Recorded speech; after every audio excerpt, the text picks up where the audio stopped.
I've spent years in HR watching people make mistakes. The kinds of mistakes that get people fired, that ruin their reputation, or reactions that land you in some not so great situations. And we have all been there, okay? You made a mistake at work and all you can think about is how bad you have shit the bed. But let's put that anxiety to rest, because by the end of this video, you're going to know exactly how to recover from that big, fat, ugly mistake at work.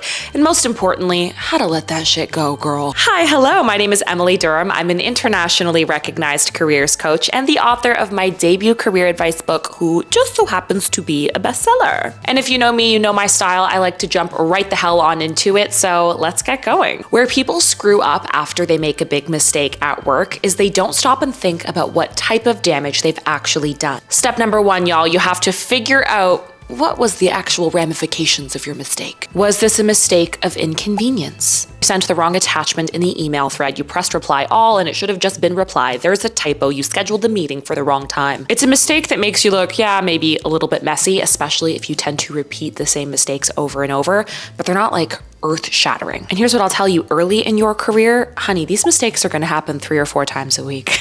Did you make a business mistake where you accidentally might have cost the business some money, perhaps by printing the wrong things, pressing the wrong button, charging the company extra? People are a lot more forgiving with inconvenience mistakes than they are with mistakes that cost the company money, because they also have to pay overhead for us to show up by way of our salaries. Now, in my opinion, the worst kind of mistake you can make at work is a trust-based mistake, where the mistake that you have made has fundamentally impacted whether or not people trust you at work. And this is a no judgment zone, by the way. We are all imperfect people looking to do better, but a trust-based mistake means you might have hid something from someone. Maybe you didn't tell them about, a certain result because you were scared. Maybe you lied. Maybe you accidentally engaged in some gossip that hurt somebody. I feel very strongly that this final one is not one you're engaging in purely because you're here, because usually self-aware people are not the people making these mistakes. But was your mistake behavioral? Did we catch a little attitude with someone? Were we a little bit rude? Are we getting a little extra catty at work? Is it basically an attitude problem where we are just not being ideal to work with? Not all mistakes are created equally. I've seen in HR that people who actually bounce back and fix their reputation and working relationships are the ones who don't wallow in self-pity. They actually hop into action to figure this shit out. So step number 2, let's immediately get in the driver's seat and fix what needs to be fixed. This starts with owning it very, very quickly. Do not play the deflection game. Don't say, I don't know why that happened. Who did this? I didn't do this. Do not ever deny.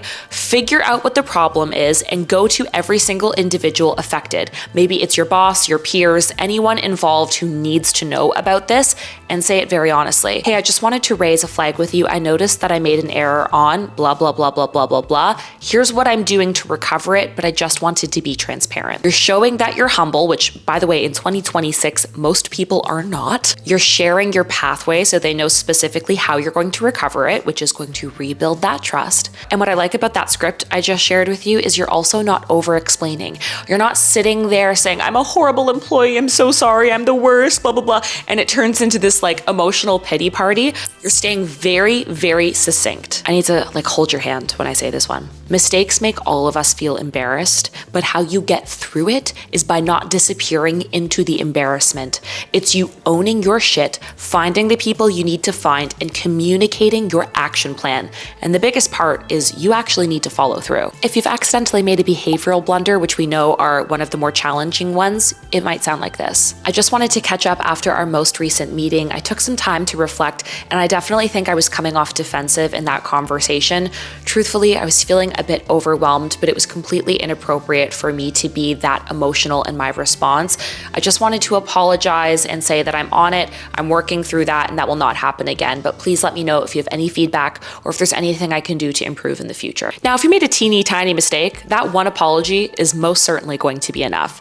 But if you're like me and you've made the same mistake more than once, like when I first started in my career in HR, the admin side of things did not come easily to me. So I made a lot of scheduling errors, okay? It was not very good for an interview scheduler. And you can only say sorry and own your shit so many times before you actually need to show changed behavior. I had to sit with myself and ask why.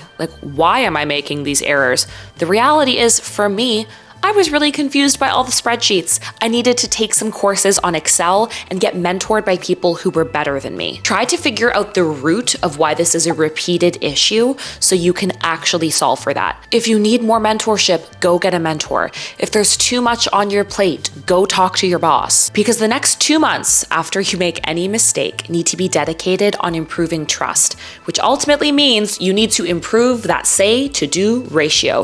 If you've read my book, you already know what I'm about to say. I live by the say to do ratio at work. It means how much of what I say I'm going to do actually gets done. And every time we drop the ball, that ratio kind of gets a little bit wonky. Once you've rebuilt the trust, it is time for you to rebuild that reputation. And babe, if you're like sitting here shaking, please remember that if you've made a couple of tiny mistakes, your reputation's fine. Okay, your reputation is fine. Don't go spiraling on me. Reputations are built over time. A couple of small mistakes is not fundamentally changing your reputation. In addition to being consistent in changing the systems in which you work so you are likely to make less mistakes, I immediately want you keeping an incredibly positive attitude. You are not going to be known as the person who fucked up.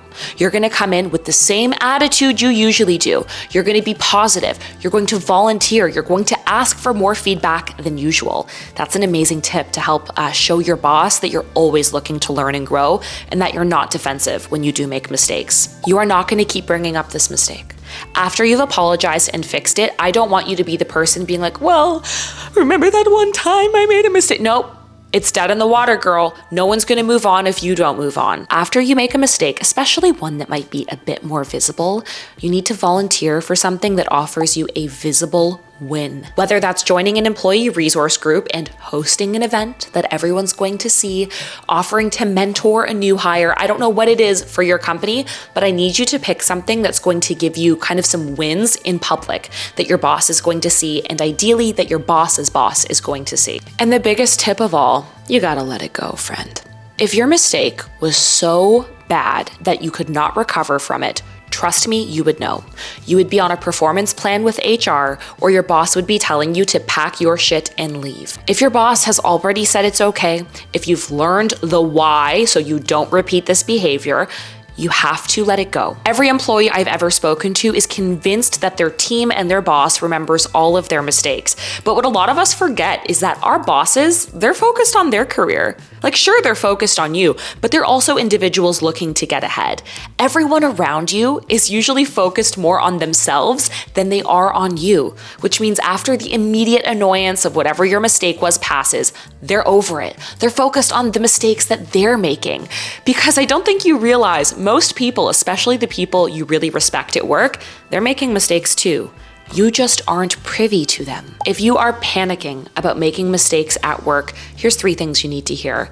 Everyone is making mistakes at work. It is natural, it is human. You are never not going to make mistakes at work, regardless of how senior you are.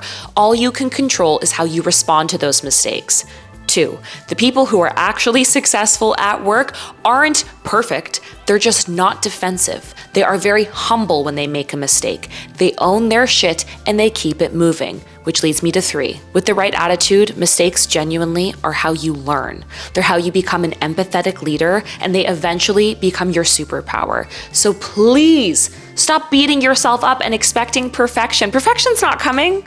Ever. The only mistake you're gonna make that's actually going to hurt you forever is being too hard on yourself. At the end of the day, our jobs are made up and we float on a fucking rock, okay? I really hope that this little video was helpful for you. If you have questions or want help with anything, let me know down in the comments. And if you haven't already, please consider subscribing. I freaking love our little community here. Y'all are the best. And I love meeting you in person. I actually met a couple of y'all when I was at Oshiega a couple of weeks back, and it was just, it was the best thing ever. So thank you so much for being here. I love you lots, and I'll talk to you in the next one.